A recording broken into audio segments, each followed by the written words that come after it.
Hello बच्चे। आज की क्लास में हम लोग स्टार्ट कर रहे हैं सॉल्यूशंस को स्टार्ट कर रहे हैं। सॉल्यूशन ये आपके क्लास 12 का चैप्टर है जो कि आपको फिज़िकल केमिस्ट्री के अंडर पढ़ना है। तो सबसे पहले हम लोग सॉल्यूशन को डिफ़ाइन करें। सॉल्यूशन क्या होता है? सॉल्यूशन होता है होमोजेनियस मिक्सचर होता है, टू और मोर देन टू कंपोनेंट इसमें प्रेजेंट होते हैं। तो इसको अगर हम लोग डिफ़ाइन कर रहे हैं तो ये क्या डिफिनेशन होगा इसका डिफिनेशन होगा solutions are homogeneous mixtures of two or more than two non-reacting component।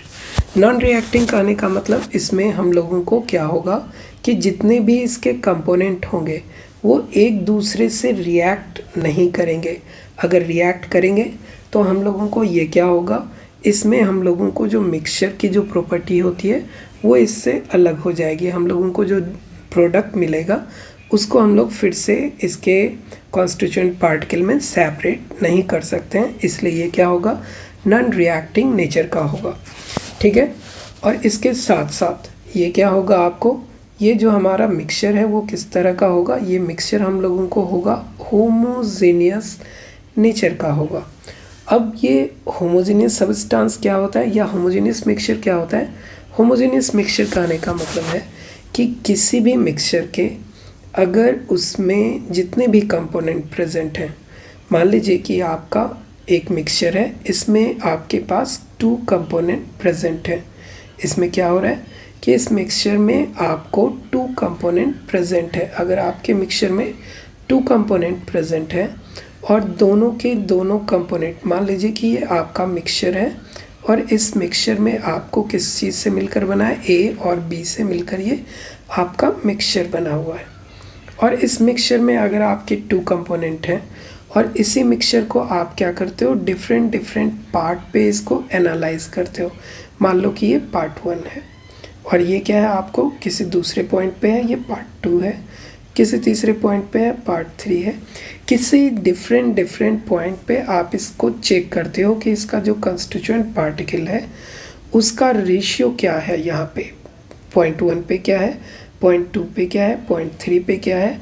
और अगर आप देखते हो कि अगर पॉइंट 1 पे एट 1 ए और बी का रेशियो जो आपके पास है, सेम रेशियो अगर आपको पॉइंट 2 पे भी ए और बी का रेशियो सेम वही रेशियो मिल रहा हो और फिर पॉइंट 3 पे भी आपको ए और बी का रेशियो सेम मिल रहा हो और डैश डैश डैश अगर आप किसी भी पॉइंट पे चेक कर रहे हैं कि ए और बी का जो इसमें रेशियो है क्या है और वो सारे जगह सेम रेशियो मिल रहा है, मतलब कि सेम फिक्स रेशियो है। कोई एक वैल्यू हो सकता है, मान लीजिए कि ये रेशियो हमारा क्या है, फिक्स्ड है। फिक्स्ड कहने का मतलब इसकी कोई भी वैल्यू जो एक पॉइंट पे होगा वही आपको सेकेंड पॉइंट पे भी होगा, फिर वही वैल्यू आपको अगर थर्ड पॉइंट पे भी है।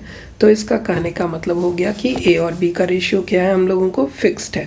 फॉर एग्जांपल मान लीजिए कि ये 5:6 का रेशियो है, ए के 5 पार्ट और बी के 6 पार्ट प्रेजेंट हैं ए पे।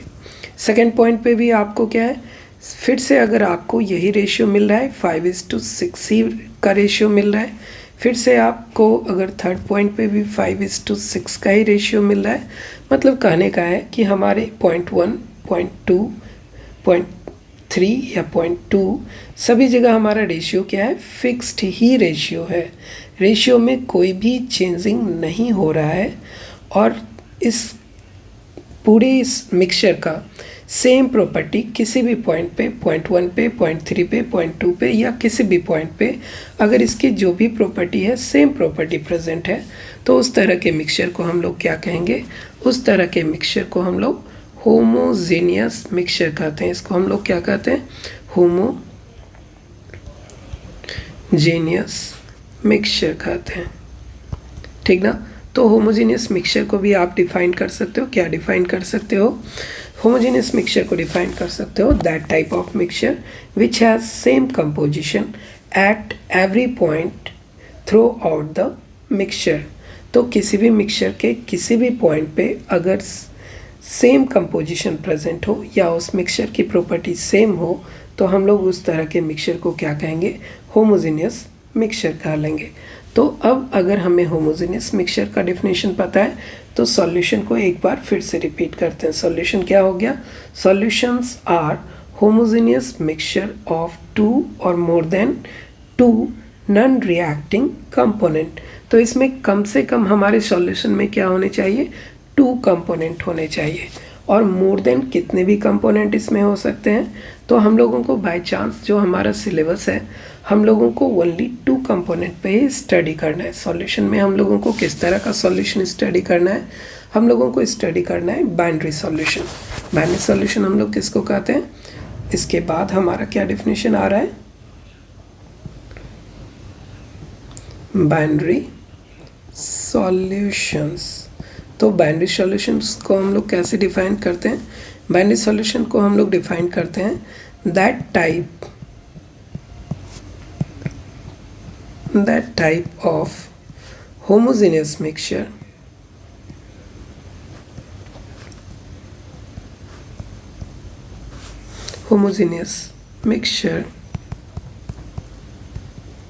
which contain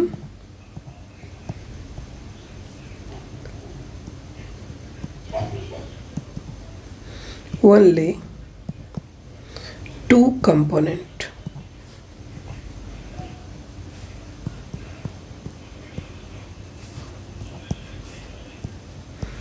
is called binary solution. इसको हम लोग क्या कहेंगे? इसको हम लोग कहेंगे बच्चे बाइनरी सॉल्यूशन कहेंगे। किस तरह के मिक्सचर को हम लोग बाइनरी सॉल्यूशन कहेंगे? उस तरह का होमोजेनियस मिक्सचर जिसमें ओनली 2 कंपोनेंट प्रेजेंट हो, तो उस तरह के मिक्सचर को हम लोग क्या कहते हैं? उस तरह के मिक्सचर को हम लोग बाइनरी सॉल्यूशन कहते हैं। ठीक है। अब बाइनरी सॉल्यूशन में हम लोगों को क्या होगा? बाइनरी सॉल्यूशन के जो 2 कंपोनेंट होंगे, इस 2 कंपोनेंट को भी हम लोग, या किसी भी मिक्सचर में हम लोगों को जो 2 कंपोनेंट होते हैं, कम से कम तो 2 कंपोनेंट होता ही होता है, तो उसमें से एक कंपोनेंट को हम लोग क्या कहते हैं? सॉल्वेंट कहते हैं, और दूसरे कंपोनेंट को हम लोग सॉल्यूट कहते हैं। सॉल्यूट किसी भी सॉल्यूशन में मोर देन 1 प्रेजेंट हो सकते हैं, लेकिन सॉल्वेंट उस सॉल्यूशन में हमारा क्या होगा? एक ही सॉल्वेंट होगा। तो हम लोगों को सॉल्यूशन में क्या होता है? सॉल्यूशन में हम लोगों को क्या हो सकता है? सॉल्यूशन के कंपोनेंट हो सकते हैं सॉल्वेंट, और दूसरा कंपोनेंट क्या हो सकता है? सॉल्यूट्स। सॉल्यूट्स आपको मोर देन 1 भी प्रेजेंट हो सकते हैं, लेकिन सॉल्वेंट क्या होगा हम लोगों को? सॉल्वेंट हमेशा हमारा एक ही प्रेजेंट होगा। तो किसी भी सॉल्यूशन में हम लोगों को एक होगा सॉल्यूशन, उस सॉल्यूशन में एक मेन जो आपके पास कंपोनेंट है उसको हम लोग सॉल्वेंट कहेंगे, और जो दूसरा कंपोनेंट है उसको हम लोग सॉल्यूट कहेंगे। तो सॉल्वेंट हम लोग किसको डिफाइन करते हैं? अगर हम लोग सॉल्वेंट को भी डिफाइन करना चाहें तो सॉल्वेंट को हम लोग डिफाइन कर सकते हैं। सॉल्वेंट क्या है? That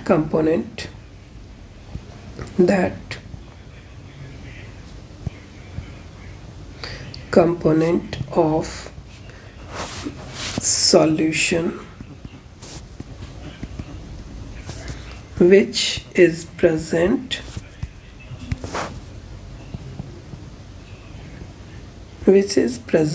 in largest amount।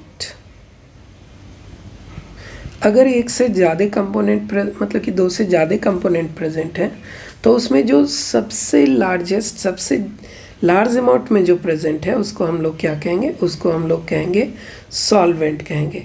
और सॉल्वेंट ही होता है जो सॉल्यूशन का क्या करता है? फिजिकल स्टेट को डिफाइन करता है। फिजिकल स्टेट को डिफाइन करने का मतलब है कि जैसा हमारा सॉल्वेंट होगा, सॉल्यूशन भी हमारा उसी नेचर का होगा। ठीक है। तो इसको भी हम लोग स्टडी करने वाले हैं कि कितने तरह के सॉल्यूशन का फॉर्मेशन हो सकता है। अभी हम लोग यही देख रहे हैं कि सॉल्वेंट क्या होगा। सॉल्वेंट किसी सॉल्यूशन का वो कंपोनेंट है जो सबसे ज़्यादा अमाउंट में प्रेजेंट होता है या लार्जेस्ट अमाउंट में प्रेजेंट होता है। ठीक है। और इसी सॉल्वेंट के नेचर पे हम लोगों को सॉल्यूशन का भी फिजिकल स्टेट डिपेंड करता है। ठीक है बच्चे। अब दूसरा जो कंपोनेंट है, दूसरा कंपोनेंट क्या है हम लोगों को, सॉल्यूट्स है। दूसरा कंपोनेंट हमारा क्या है, सॉल्यूट्स है। तो सॉल्यूट को हम लोग कैसे डिफाइन करेंगे, that component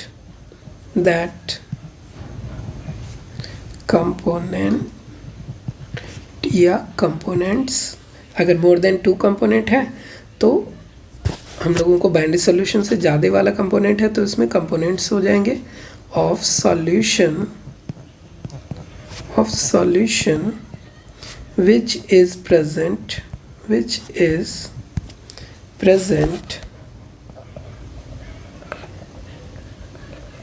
present in less amount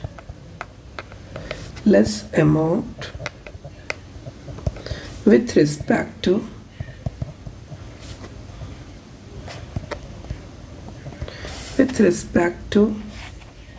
amount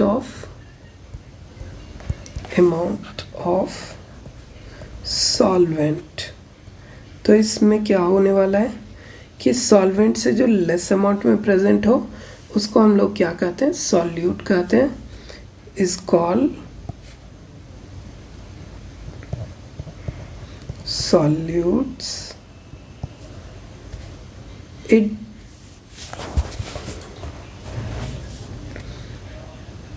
ठीक ना, it may be present in more than 1। इसमें हम लोगों को क्या हो सकता है कि सॉल्यूट किसी भी सॉल्यूशन में मोर देन 1 नंबर में प्रेजेंट हो सकते हैं। मतलब कि हम लोगों को क्या हो सकता है कि अगर मान लो कि हमारा एक सॉल्यूशन है, एक्वस सॉल्यूशन है, एक्वस सॉल्यूशन में हम लोगों को क्या होगा कि इसमें हम अगर मान लो कि आपके पास वाटर है तो वाटर आपको लार्जेस्ट अमाउंट में प्रेजेंट है। इसका अमाउंट क्या है, ये आपको लार्जेस्ट अमाउंट में प्रेजेंट है।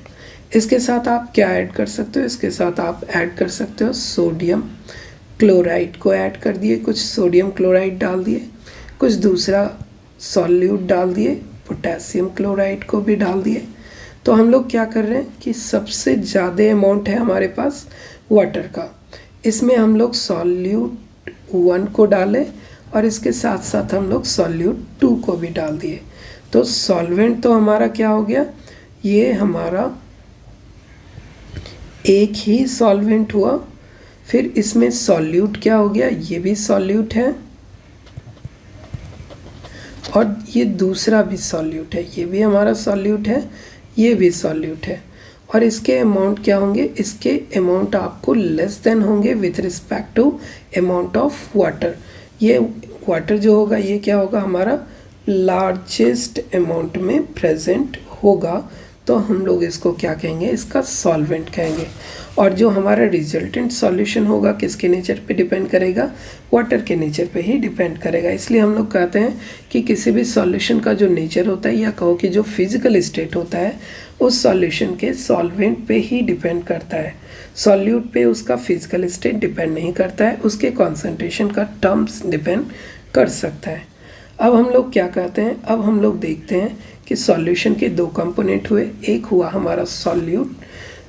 अगर हम लोगों को सॉल्यूशन को देखें तो सॉल्यूशन के 2 कंपोनेंट हुए, एक हुआ हम लोगों को सॉल्वेंट और दूसरा हुआ हम लोगों को सॉल्यूट। सॉल्यूट हमारा क्या होगा, सॉल्यूट हम लोगों को मोर देन 1 के नंबर में प्रेजेंट होगा, मोर देन 1 सॉल्यूट भी हो सकता है, लेकिन सॉल्वेंट क्या होगा, हमारा एक ही सॉल्वेंट होगा किसी भी सॉल्यूशन के लिए। अब हम लोगों को देखते हैं कि on the basis of solute and solvent हम लोगों को टोटल कितने सॉल्यूशन का फॉर्मेशन कर सकते हैं, हम लोग टोटल 9 टाइप के सॉल्यूशन को फॉर्म कर सकते हैं। किस चीज़ पे, on the basis of solute and solvent. अगर हम लोगों को इसमें देखें कि अगर हमारा ये सॉल्यूट है, इधर हमारा क्या है, सॉल्वेंट है,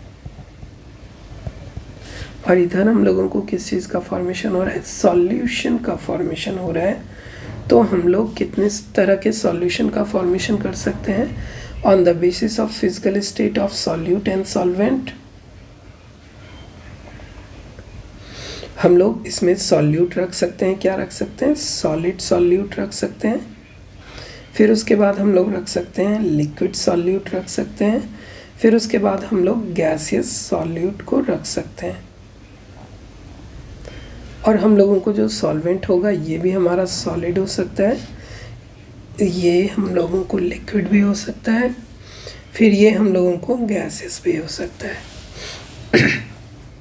ठीक है, तो इसका अगर हम लोगों को कंपोजिशन देखें, इसका अगर हम लोग कंपोजिशन देखें कि इसके कितने कंपोजिशन पॉसिबल हैं जो कि हम लोगों को डिफरेंट सॉल्यूशन का फॉर्मेशन करेगा। तो हम लोगों को क्या करना है, हम लोगों को देखना है कि इसके सॉल्यूट और सॉल्वेंट के कंपोजिशन से, इसके फिजिकल स्टेट के कंपोजिशन से हम लोगों को सॉल्यूशन बन कौन कौन सा रहा है।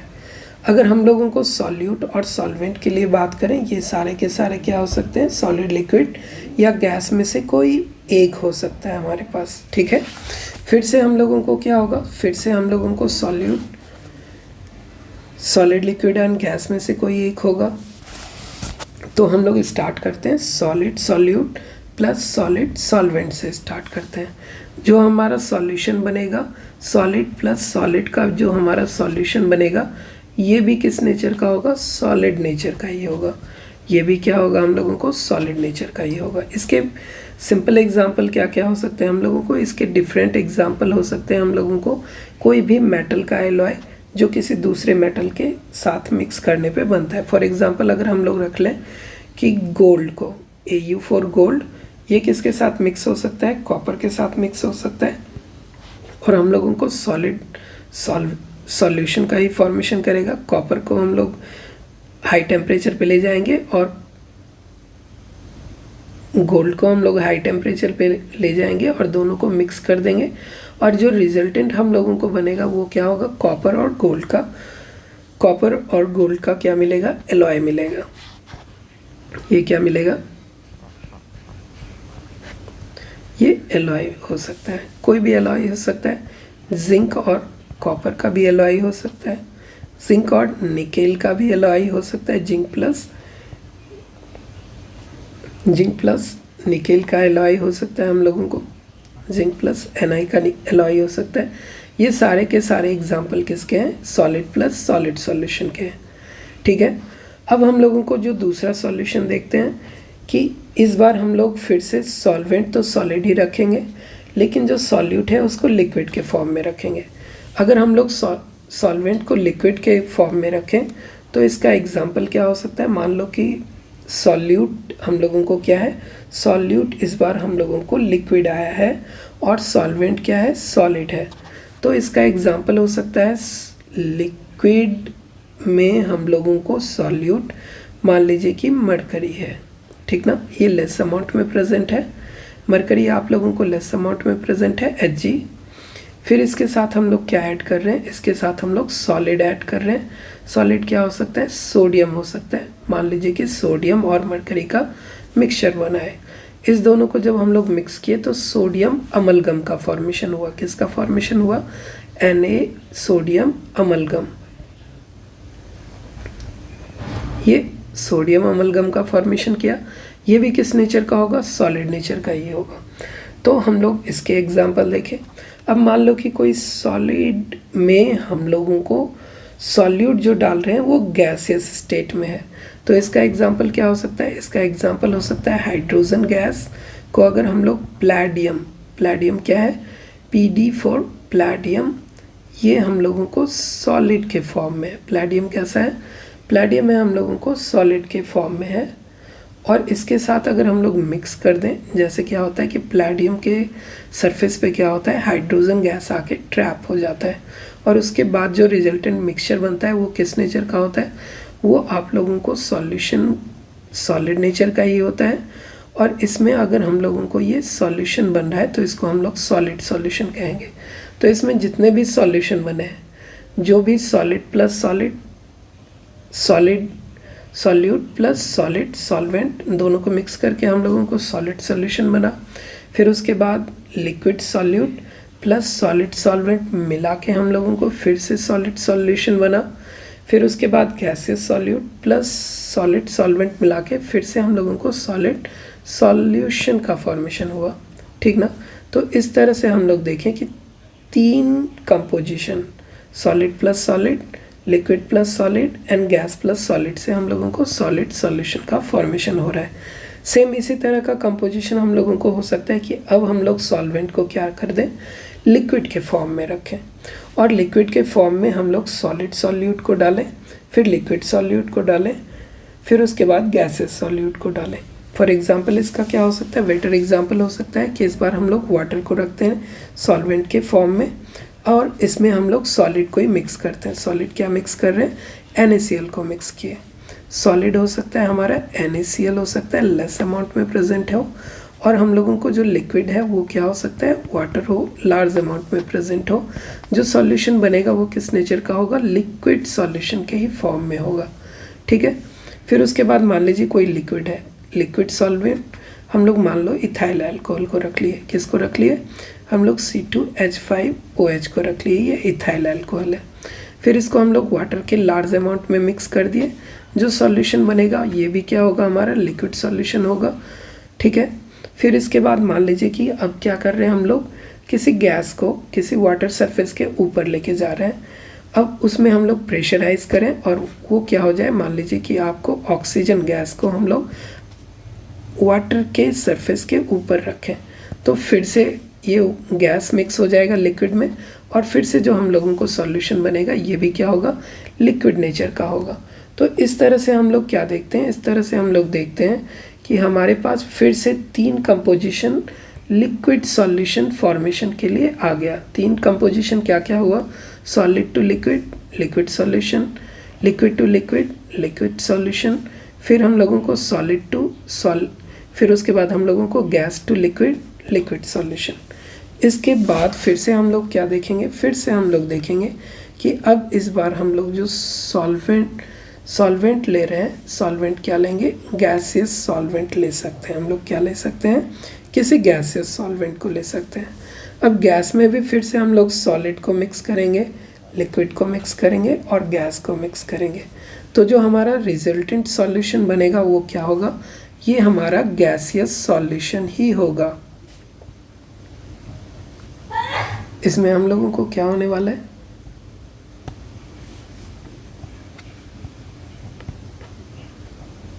ये हम लोगों को गैसियस सॉल्यूशन ही होने वाला है। फॉर एग्जांपल मान लीजिए कि आपको क्या हो रहा है, सॉलिड को मिक्स कर रहे हैं। सॉलिड क्या हो सकता है, कैम्फर हो सकता है, या मान लीजिए कि आयोडीन का I2 सॉलिड हो सकता है। I2 सॉलिड को अगर हम लोग छोड़ दें रूम टेम्परेचर पे तो ये क्या हो जाएगा, ये हम लोगों को सब्लिमेट हो जाएगा, और सब्लिमेट होने के बाद फिर क्या हो जाएगा, एटमॉस्फेयर में जो भी नाइट्रोजन गैस है या जो भी ऑक्सीजन गैस है उसके साथ जाके मिक्स हो जाएगा, और हमारा सॉल्यूशन कैसा बनेगा, गैसियस सॉल्यूशन बनेगा। फिर मान लीजिए कि कोई लिक्विड ले रहे हैं, लिक्विड में हम लोग क्या ले रहे हैं, लिक्विड में कोई वेपराइजेबल लिक्विड ले रहे हैं। वेपराइजेबल लिक्विड क्या हो सकता है, मान लीजिए कि इसके एग्जांपल हो सकते हैं हम लोगों को इसमें क्लोरोफॉर्म रख लीजिए। क्लोरोफॉर्म क्या होता है, वेपराइजेबल होता है, CHCl3, ये हम लोगों को वेपराइजेबल लिक्विड है। और जब इसको आप रूम टेम्परेचर पे छोड़ दोगे तो ये क्या होगा कि हमारे जो गैसेस हैं, जो हम लोगों को जो गैस है इसमें N2 में, एयर में ये जाके क्या हो जाएगा, मिक्स हो जाएगा, और फिर से ये क्या करेगा, आपको गैसियस सॉल्यूशन का फॉर्मेशन करेगा। ठीक ना, ये हम लोगों को मिक्सचर था। फिर उसके बाद मान लीजिए कि हम लोग क्या कर रहे हैं, नाइट्रोजन में हम लोग मिक्स क्या कर दे रहे हैं, ऑक्सीजन गैस को मिक्स कर दे रहे हैं। तो ये भी हम लोगों को जो रिजल्टेंट इसका सॉल्यूशन होगा ये भी क्या होगा, गैसियस सॉल्यूशन ही होगा। तो इस तरह से हम लोग टोटल कंपोजिशन अगर देखें तो टोटल हम लोगों को 9 टाइप के सॉल्यूशन का कंपोजिशन हो सकता है, जिसमें कि सारे के सारे सॉल्यूशन कैसे होंगे, या तो वो सॉलिड होंगे, या लिक्विड फॉर्म में होंगे, या वो गैसियस फॉर्म में होंगे। 3 कंपोजिशन हम लोगों को सॉल्यूशन का होगा, या तो गैस, या तो लिक्विड, या तो सॉलिड। ये देखिए कि आप लोगों को जो भी सॉल्यूशन बना है ये किस पे डिपेंड कर रहा है, सॉल्वेंट के नेचर पे ये कम्प्लीटली डिपेंड कर रहा है। तो इसके बेसिस पे हम लोग कह सकते हैं कि हम लोगों को टोटल जो सॉल्यूशन बनता है उसका फिजिकल जो स्टेट होता है वो किस पे डिपेंड करता है, सॉल्वेंट के फिजिकल स्टेट के जैसा ही होता है वो। ठीक है बच्चे। अब नेक्स्ट क्लास में हम लोग कॉन्सेंट्रेशन ऑफ सॉल्यूशन स्टार्ट करेंगे। आज के लेक्चर को हम लोग इसको यहीं तक रखते हैं, ठीक है बच्चे।